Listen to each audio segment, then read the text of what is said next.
নমস্কার। গল্পকথনের সকল শ্রোতা বন্ধুকে আরও একবার স্বাগত জানাই। বন্ধুরা কেমন আছেন? আশা করি ভালো আছেন, সুস্থ আছেন। আপনাদের কাছে আমার আজকের নিবেদন সুনীল গঙ্গোপাধ্যায়ের লেখা একটি ছোট গল্প, স্বপ্নের একটি দিন। মনোলিনার মাথায় যত সব অদ্ভুত প্রশ্ন আসে, কখন যে সে কোন কথাটা বলবে তার কোনো ঠিক নেই। প্রসঙ্গ বদলে ফেলতে তার এক মুহূর্তও লাগে না। সেই জন্যই মেয়েটিকে বড় বেশি রহস্যময়ী মনে হয়। শুভ্র ভর দুপুরবেলা ওর সঙ্গে এসেছে গঙ্গার ধারে। বেশি ভিড় নেই এখন এখানে। 4-5 জোড়া প্রেমিক প্রেমিকা ছড়িয়ে ছিটিয়ে আছে এখানে সেখানে। আর কিছু অলস চেহারার মাঝবয়সী লোক। পৃথিবীর সমস্ত পার্ক বা বেড়াবার জায়গায় এই ধরনের কিছু লোককে বসে থাকতে দেখা যায়।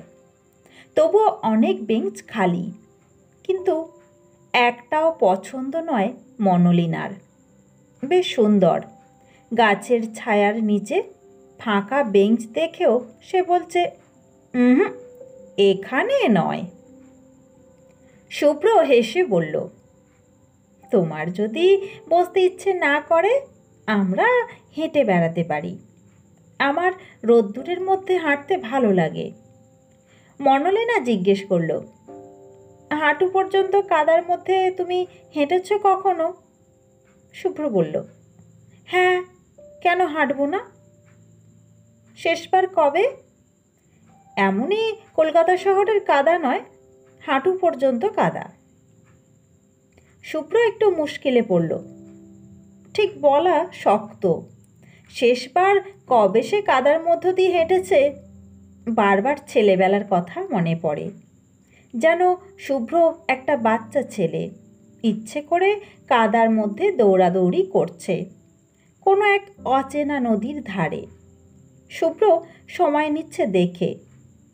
মনোলিনা বলল, থাক, বলবার দরকার নেই।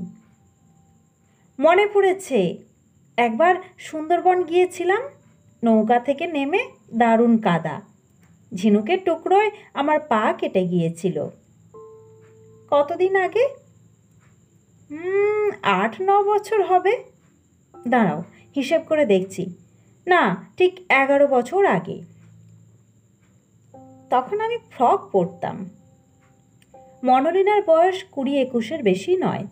শুভ্রর বয়স প্রায় 40 ছুঁয়েছে। বেশ কিছু পাকা চুল দেখা যায়। ওদের দেখলে কেউ ঠিক প্রেমিক প্রেমিকা ভাববে না। ওরা তা নয়ও বোধ হয়। শুভ্র জিজ্ঞেস করল, কফি খাবে? দোকানটা খোলা আছে দেখছি। মনোলিনা সে কথার উত্তর না দিয়েই বলল, আমি কোথায় জন্মেছি জানো? তুমি যদি জিজ্ঞেস করো আমি কোথায় জন্মেছি, তাহলে আমি বলবো রাস্তায়। তার মানে? আন্দাজ করো। ট্রেনের মধ্যে, প্লেনে, গাড়িতে যেতে যেতে? না, হলো না। তাহলে? এ তো খুব শক্ত ধাঁধা দেখছি। আমি তোমাকে আমার জন্মস্থান দেখিয়েও দিতে পারি। সেটা সত্যিই একটা রাস্তা। ব্যাপারটা কি, খুলে বলো। আমরা তখন দুবরাজপুরে থাকতাম। মানে আমার মা আর বাবা থাকতেন। আমি তো তখন পৃথিবীতে ছিলামই না। তারপর আমি জন্মালাম। একটা ছোট্ট সুন্দর সাদা একতলা বাড়ি। এখন সে বাড়িটা নেই। সেই বাড়িটা ভেঙে এখন সেখান দিয়ে একটা রাস্তা হয়েছে। বাস যায়, ট্রাক যায়। মনোলিনা খুব হাসতে লাগলো। তারপর হাতের বইগুলো ঘাসের ওপর ছুঁড়ে দিয়ে বললে, এখানে বসবে? শুভ্র বলল, না, রোদ্দুরের মধ্যে আমি হাঁটতে পারি, কিন্তু বসে থাকতে ভালো লাগবে না। তাহলে ওই গাছের নিচে? মোট কথা মাঠে বসবো, বেঞ্চিতে না, মনোলিনা বলল। গাছটার তলায় গিয়ে মনোলিনা বসলেও না, সোজা শুয়ে পড়ল। জায়গাটা খুব পরিষ্কার নয়। কিছু আখের ছিবড়ে পড়ে আছে, 2-একটা আইসক্রিমের গ্লাস। মনোলিনা সেসব গ্রাহ্যই করল না। শুভ্রর একটু অস্বস্তি লাগছে। একটা মেয়ে মাঠের মধ্যে এরকমভাবে শুয়ে থাকলে পথচারীরা ফিরে ফিরে তাকাবেই। তবু শুভ্র ঠিক করল সে মনোলিনার কোনো ইচ্ছেতেই বাধা দেবে না। আমি যখন জন্মাই তুমি তখন কোথায় ছিলে? শুভ্র একটু হিসেব করে নিয়ে বললে, খুব সম্ভব বিলেতে। আমি 19 বছর বয়সে বিলেতে গিয়েছিলাম পড়তে। অনেক দিন ছিলে? প্রায় 10 বছর। আর তুমি যখন জন্মাও তখন আমি কোথায় ছিলাম? শুভ্র এবার হাসলে। এরকম অদ্ভুত প্রশ্ন কোনো মেয়ের কাছ থেকে কখনো শোনেনি সে। সে যখন জন্মায় তখন মনোলিনা কোথায় ছিল? শুভ্র বলল, ওই যে রবীন্দ্রনাথের কবিতা আছে না, ইচ্ছা হয়েছিল মনের মাঝারে। তোমার নামটাও এদিক থেকে খুব সার্থক। তুমি কবিতা পড়ো বুঝি? কেন, ইঞ্জিনিয়ারদের বুঝি কবিতা পড়তে নেই? এখন অবশ্য সময় পাই না, কিন্তু এককালে পড়তাম। বিলেতে যাবার আগে তুমি কোনো মেয়ের প্রেমে পড়নি? না, বিলেত যাবার পরই তুমি ইংরেজিতে প্রথম প্রেম করেছ। তাও না, বিলেতে গিয়ে আমি একটা বাঙালি মেয়েরই প্রেমে পড়েছিলাম। সেই মেয়েটি হাসিদি? হাসির সঙ্গে আমি প্রেম করেছি দেশে ফিরে এসে। তাহলে সেই মেয়েটি যাকে তুমি প্রথম ভালোবেসেছিলে তাকে তুমি বিয়ে করলে না, নাকি সে তোমাকে বিয়ে করলো না? সেই আমাকে বিয়ে করলো না, তার বদলে সে টুপ করে মরে গেল। তাকে তোমার মনে আছে? তার মুখটা মনে আছে? হ্যাঁ, সব মনে আছে। কত বয়স ছিল তার যখন সে মরে যায়? প্রায় তোমারই বয়সই ছিল। সেই জন্যই আমার খুব মরে যেতে ইচ্ছে করে। আমার মনে হয় আমি যদি এখন মরে যাই তাহলে আমাকে অনেকে অনেক দিন মনে রাখবে, নইলে আমি সকলের কাছেই একদিন না একদিন পুরনো হয়ে যাব। মনোলিনা, তুমি সত্যি একটা অদ্ভুত মেয়ে। মনোলিনা একটুক্ষণ চুপ করে থেকে মাটি থেকে পটাং পটাং করে কয়েকটা ঘাস ছিঁড়ল। তারপর সেইগুলো শুভ্রর পকেটে ঢুকিয়ে দিয়ে বলল, তোমাকে যে আজ ডেকে আনলাম সেজন্য তুমি রাগ করেছ? না, রাগ করব কেন, তবে একটু অবাক হয়েছি ঠিকই। অবাক হওয়াটা তো খুব ভালো। আমার মানুষকে অবাক করে দিতে খুব ভালো লাগে। আমরা তো আজকাল চট করে অবাক হই না। জীবনে আমরা যতবার অবাক হই তার চেয়ে অনেক বেশিবার রেগে যাই, তাই না? অথচ আমরা কেউ রাগতে চাই না, অবাক হতে চাই। মেয়েটি এত সুন্দরভাবে কথাটা বলল যে শুভ্র একটা তীব্র খুশি বোধ করল শরীরে। তার ইচ্ছে করল মেয়েটিকে আদর করতে, কিন্তু এই দুপুরবেলা খোলা মাঠের মধ্যে, তাছাড়া মনোলিনার সঙ্গে তার পরিচয় মাত্র কয়েকদিনের। তবু সে হাত বাড়িয়ে মাটির ওপর ছড়িয়ে থাকা মনোলিনার একটা হাত চেপে ধরল। মনোলিনা হাত সরিয়ে নিল না, তার কোমল হাতের স্নিগ্ধ উত্তাপ উপহার দিল শুভ্রকে। তারপর বলল, তুমিও শুয়ে পড়ো না এখানে। শুভ্র ভুরু উঁচু করে বলল, শুয়ে পড়ব? হ্যাঁ, কেন, তোমার ইচ্ছে করছে না? টাই আর কোট পরে তোমায় মজার দেখাচ্ছে। কোটটা খুলে ফেলে মাথার বালিশ করে নাও। হঠাৎ মাঠের মধ্যে শুয়ে পড়ব? এমনিতেই শুভ্র চেনাশোনা কেউ তাকে এই দুপুরবেলা মাঠের মধ্যে বসে থাকতে দেখলেই আঁতকে উঠবে, নিজের চোখকেই বিশ্বাস করতে পারবে না। শুভ্রজ্যোতি সেনগুপ্ত একজন বিরাট ব্যস্ত মানুষ। বিলেত থেকে ফেরার পর শুভ্র কিছুদিন সরকারি দপ্তরে কাজ করেছিল, তারপর নিজের ফার্ম খোলে। সারা ভারত জুড়ে তাদের কাজ কারবার, এমনকি মালয়েশিয়াতেও কাজ করেছে কিছু। কাজের ব্যাপারে শুভ্র দারুণ সিরিয়াস। তাছাড়া সে হালকা স্বভাবের মানুষ নয়। সে নেশা করে না বা মেয়েদের পেছনে ছোটাছুটি করে না। গোপনে যদি নারীদের উপভোগ করতে চাইতো সে, তাহলেও তার কোনো অসুবিধে ছিল না। প্রায়ই তাকে কলকাতার বাইরে যেতে হয়, টাকা দিয়ে সে মেয়েদের কিনতে পারে। কিন্তু শুভ্রর সেরকম ইচ্ছে হয় না। বিবাহিত জীবনে সে পরিতৃপ্ত। মনোলিনার সঙ্গে তার আলাপ মাত্র কয়েকদিনের আগের। তার ছোট শালিকার বান্ধবী এই মেয়েটি। একটি নেমন্তন্ন বাড়িতে প্রথম পরিচয় হয়। সেদিন উৎসব ভাঙতে বেশ রাত হয়েছিল। তার ছোট শালিকা বলেছিল, সুব্রতা, তুমি একটু আমার বান্ধবীকে ওর বাড়িতে পৌঁছে দেবে? অনেক রাত হয়ে গেছে, ওকে একা একা যেতে হবে। হাসির জ্বর হয়েছিল বলে সেদিন সে নেমন্তন্ন বাড়িতে আসেনি। গাড়িতে আরও লোক উঠেছিল। সবাইকে নামাতে নামাতে গিয়েছিল শুভ্র। মনোলিনার বাড়ি সবচেয়ে শেষে। মনোলিনার বাড়ির সামনে এসেও গাড়ির মধ্যে অন্তত আধ ঘন্টা কথা বলেছিল দুজনে। প্রথম আলাপেই মনোলিনা তাকে তুমি বলতে শুরু করেছিল। আজকালকার মেয়েরা বোধহয় এইরকমই বলে। সেদিন মনোলিনা বলেছিল, তুমি সবাইকে বাড়ি পৌঁছে দিলে, কিন্তু কারোর সঙ্গে একটাও কথা বললে না কেন? শুভ্র অপ্রস্তুত হয়ে বলেছিল, কথা বলিনি? কই, বললাম তো। সে তো শুধু ভদ্রতার কথা। সবাই তোমাকে ধন্যবাদ জানালো, তুমি তার উত্তরে ভদ্রতা দেখালে। তুমি অন্য কথা ভাবছিলে। তুমি বুঝি সবসময় কাজের কথা ভাবো? প্রথম দিনের আলাপেই কেউ এরকমভাবে কথা বলে না। তাছাড়া একটা কলেজে পড়া বাচ্চা মেয়ে, তার তুলনায় শুভ্র রীতিমতো একজন দায়িত্বপূর্ণ ভারী লোক।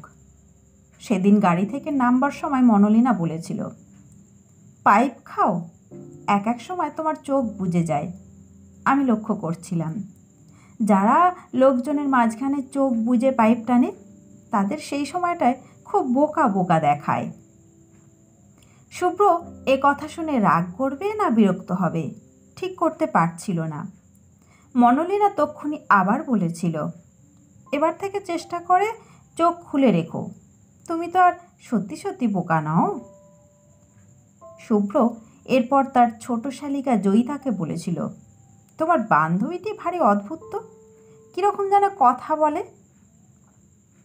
জয়িতা বলেছিল, ওই মনোলিনা তো, কলেজে ওকে অনেকে পাগলি বলে, কিন্তু দারুণ ভালো মেয়ে, মনটা একেবারে সোনার মতন। 2-3 দিন বাদেই মনোলিনা একদিন ওদের বাড়িতে এসে হাজির। কয়েক মিনিটের হাসির সঙ্গে তার দারুণ ভাব হয়ে গেল। কোনো রকম আড়ষ্টতা না দেখিয়ে সে ঘুরে ঘুরে দেখল সব কটা ঘর। শুভ্রর ঘরের দেওয়ালে একটা ছবি বাঁকা হয়ে ঝুলেছিল, সেটাকে সোজা করে দিল। চা খেলো 3 কাপ। তখন টেলিভিশনে সিনেমা শুরু হবার কথা। তাকে বলা হয় সিনেমা দেখে যেতে, কিন্তু সে তক্ষুনি হাতের বইগুলো নিয়ে উঠে দাঁড়িয়ে পড়েছিল, না, আমাকে এক্ষুনি যেতে হবে। সে কেন এসেছিল, কেনই হঠাৎ চলে গেল, কিছুই বোঝা যায়নি। সে যাবার পর দেখা গেল একখানা বই সে ফেলে গেছে। আজ সে হঠাৎ শুভ্রর অফিসে এসে হাজির। শুভ্র তখন বোর্ড মিটিংয়ে ব্যস্ত ছিল।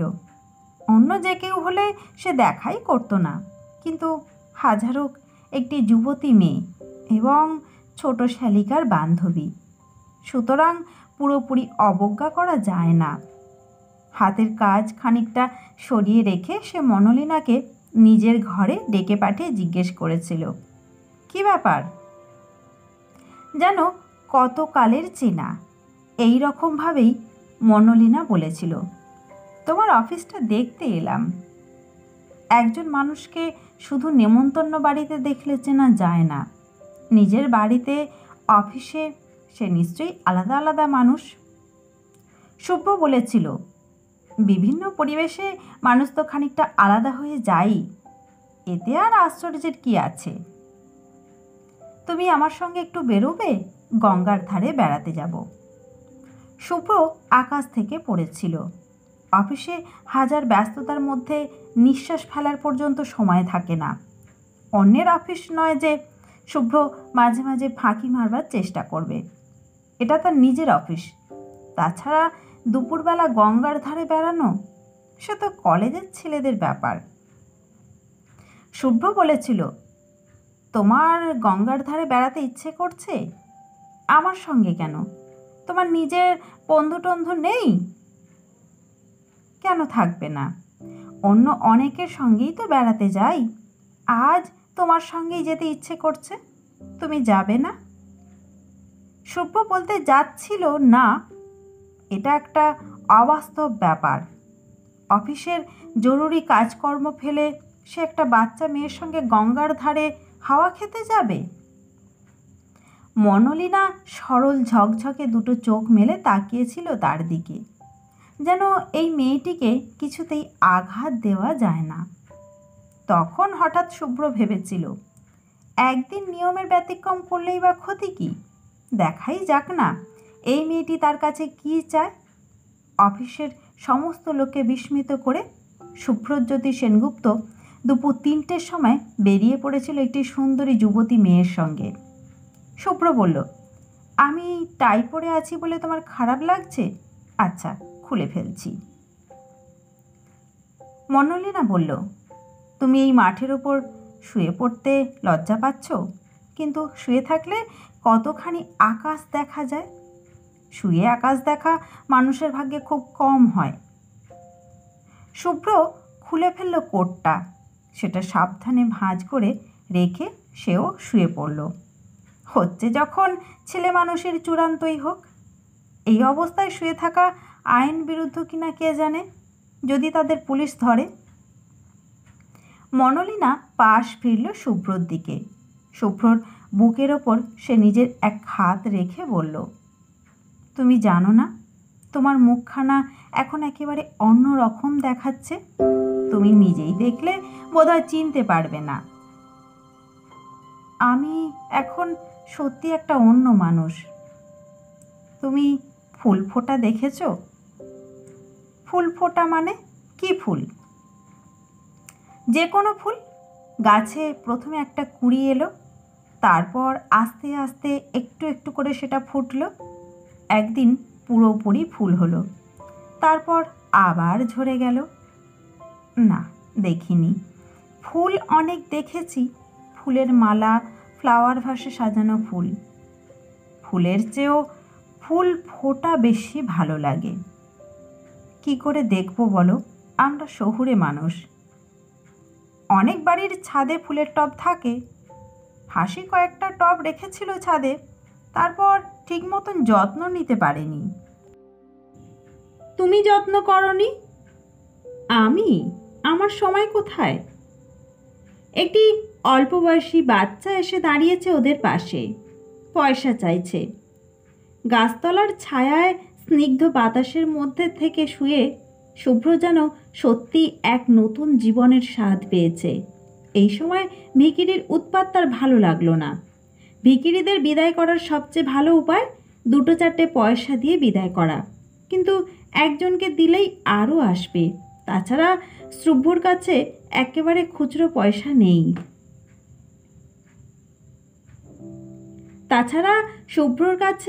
একেবারেই খুচরো পয়সা নেই। এই যাও। কিন্তু ছেলেটা যাবে না। বিরক্তি সৃষ্টি করাই তার অস্ত্র। শুভ্র খুব জোরে বকুনি দিল ছেলেটিকে।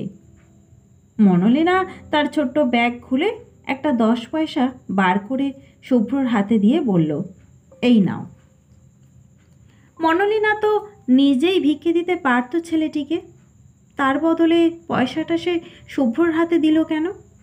শুভ্র একটু ক্ষুণ্ণ হলো। খুচরো পয়সা থাকলেও সে তো পুরো 1 টাকাই দিয়ে দিতে পারত ছেলেটিকে।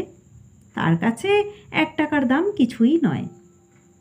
মনোলিনা কি ওই 10 পয়সা শুভ্রকেই ভিক্ষে দিল? পয়সাটা সে ছুঁড়ে দিল ছেলেটির দিকে, বলল, এরপর আরও ছেলেরা আসবে। মনোলিনা বলল, আমার কাছে আরও খুচরো পয়সা আছে। টাটকা হাওয়ায় শুভ্র জোরে জোরে নিঃশ্বাস নিতে লাগলো। এমনকি তার পাইপ ধরাবারও ইচ্ছে হলো না। এতক্ষণে সে একবারও পাইপ খায়নি। মনোলিনা, আমার মনে হচ্ছে আমি তোমার সমান বয়সী হয়ে গেছি। তুমি বুঝি নিজেকে খুব বুড়ো ভাবো? বয়সের দিক থেকে তো বটেই, সেটা তো আর অস্বীকার করার উপায় নেই। তাছাড়া আমি ভীষণ একটা কাজের জগতে, ব্যস্ত জগতে ঢুকে গিয়েছিলাম। কোনোদিন দুপুরবেলা আকাশের নিচে শুয়ে থাকার কথা স্বপ্নেও ভাবিনি। তুমি ভাগ্যিস আমাকে ডেকে আনলে। তা তোমার কাছে আমি কতটা কৃতজ্ঞ। আমরা অনেকে এরকম প্রায়ই আসি, শুয়ে শুয়ে আকাশ দেখি। আমাকে তোমাদের দলে নেবে? উত্তর না দিয়ে মনোলিনা হাসল শুধু। শুভ্রর ইচ্ছে করল ওই নির্মল হাসিটুকু সে মনোলিনার ওষ্ঠ থেকে চেটে নেয়। এরকম ইচ্ছে তার আগে কখনো হয়নি। আজ সে বাচ্চাদের মতন উত্তেজনা বোধ করছে। মনোলিনা বলল, তুমি এমন কোনো জায়গা জানো যেখানে কোনো অশান্তি নেই, দুঃখ নেই, হিংসে নেই, লোভ নেই? সেরকম জায়গা পৃথিবীতে আবার আছে নাকি? আমার তো মনে হয় না। আছে। আছে? কোথায়? তুমি সেরকম জায়গা খুঁজে পেয়েছো?